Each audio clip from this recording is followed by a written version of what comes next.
Donald Trump is watching his own movement fall apart as Ted Cruz and Tucker Carlson just went to war in one of the ugliest feuds that we've seen in MAGA world. What started as a simple interview has exploded into a full-blown Republican civil war, with Cruz publicly slamming Tucker over his disturbing new alliance with the white nationalist Nick Fuentes. The fallout has been absolutely brutal, and Trump is terrified of how fast this could continue to spiral, so stick around to see how this feud is tearing MAGA apart from the inside, and as always, be sure to leave a like and subscribe for more. So I think we all know who Nick Fuentes is. I've discussed him and his disgusting right-wing politics on this channel many times. He's a fascist-loving, racist, and an anti-Semitic podcaster and a major campaigner for Donald Trump. For every vote that Trump won by going on the Joe Rogan show last year, Nick Fuentes got 10 more by just simply being the face of online conservative extremism. In fact, Fuentes' show is so vulgar that it's really hard to show clips of him on YouTube without getting a video banned.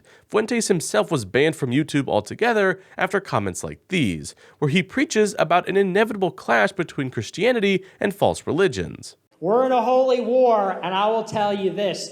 Because we're willing to die in the holy war, we will make them die in the holy war. So yeah, Nick Fuentes is a really terrible guy, but that didn't stop Tucker Carlson from inviting him onto his show this week to discuss politics, society, and a bunch of other culture war conspiracies, and it got pretty weird pretty quick. So it was like mid-December, late December. It's actually funny, it was December 18th. I remember because that's an important date to me.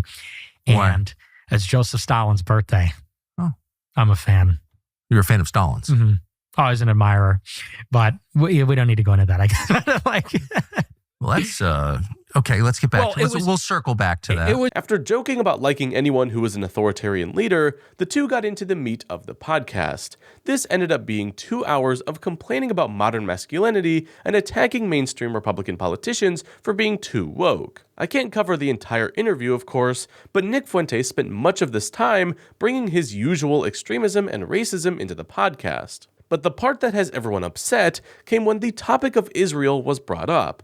Tucker Carlson and Nick Fuentes would end up spending a lot of time discussing how they don't like how so many Republicans back up Israel at any cost. They even accuse Republican voters of mixing up support for Israel with their Christian beliefs in what they call Christian Zionism. And they didn't just attack the party itself, they even name-dropped sitting Republicans like Ted Cruz, who they accuse of putting Israel before the United States itself. How do you explain Mike Huckabee, Ted Cruz, and there are a lot like that, John Bolton. I mean, I've known them all, George W. Bush, like Karl Rove. I mean, all people I know personally who I've seen like be seized by this brain virus, and they're not Jewish.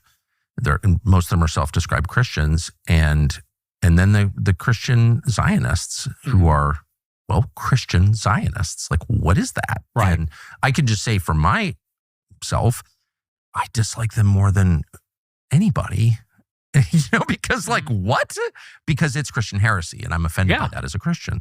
That's why. So I don't, like, why not? Like, I'm pissed at the neocons, very pissed.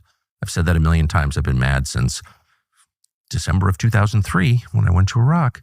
And so, like, I went and asked straightforward questions to Ted Cruz, because that seemed like there's a sitting senator who's like serving for Israel by his own description. He seemed like a worthy target. I'm not going after MTG, who's like the most sincere like, why not go after Ted Cruz? I don't understand. Tucker Carlson goes on to not only accuse Israel supporting Christians of being heretics, but even says that he hates this group of people more than anyone else in the country. Now, on its own, this is already a controversial thing to say, but this time it's even more significant. Over the past weekend, Republicans have been exploding with outrage over these comments and attacking Carlson for trying to splinter the party. From Friday through Sunday, there was a major conference in Las Vegas for the activist group, the Republican Jewish Coalition. And at this event, instead of trying to preach acceptance for all, dozens of Republican leaders came out guns blazing to attack Carlson and Fuentes. Many went so far as to say that they want to get rid of any Republicans who agree with the things that Fuentes and Carlson said. But I just want to make it really clear, I'm in the Hitler sucks wing of the Republican Party.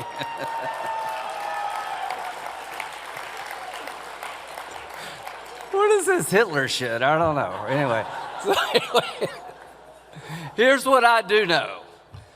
You can sit in a basement with weird people and say weird things. It's a free country, right? But if you ever run for office as a Republican and you embrace this weird shit, we're gonna beat your brains out.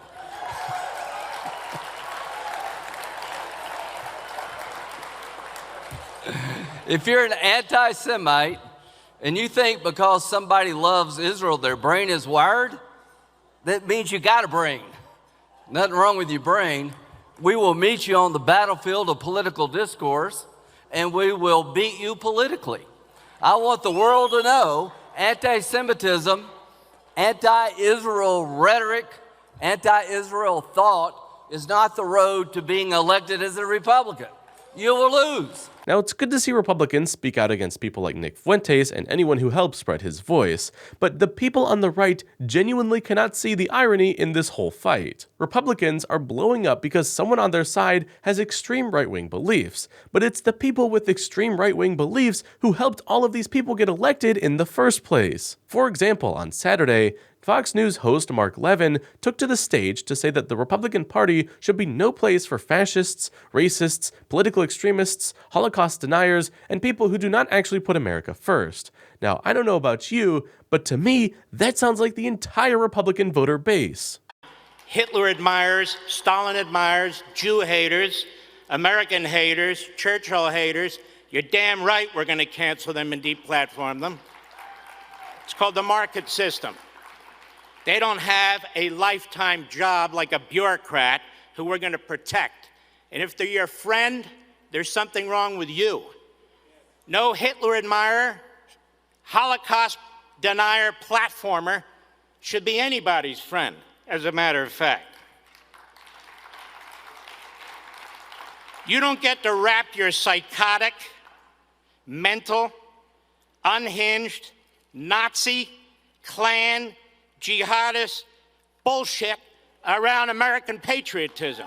And if a party of extremists complaining about not liking extremist politics wasn't weird enough, the debate over this whole podcast just got weirder with two more developments. First, the president of the Heritage Foundation, the authors of Project 2025, released a video defending Tucker Carlson's attacks by saying that just because you criticize Republican support for Israel does not make you anti-Semitic. He then encourages Christians to be American first before anything else. But this only sparked more outrage as Republicans started to pick sides.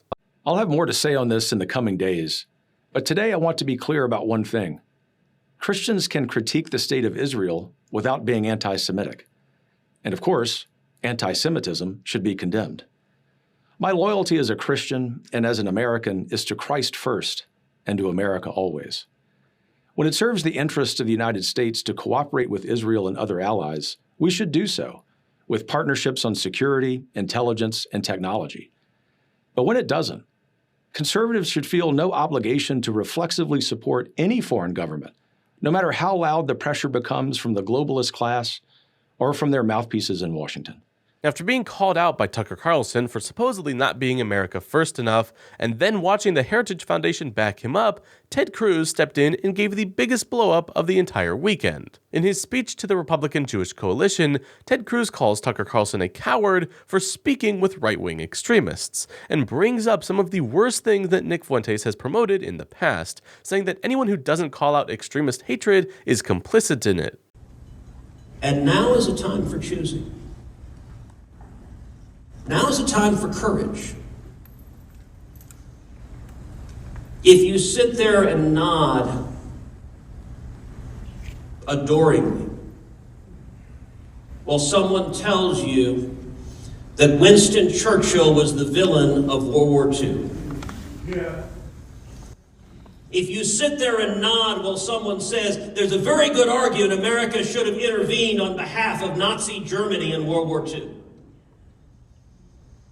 If you sit there with someone who says Adolf Hitler was very, very cool, and that their mission is to combat and defeat global Jewry, and you say nothing, then you are a coward, and you are complicit in that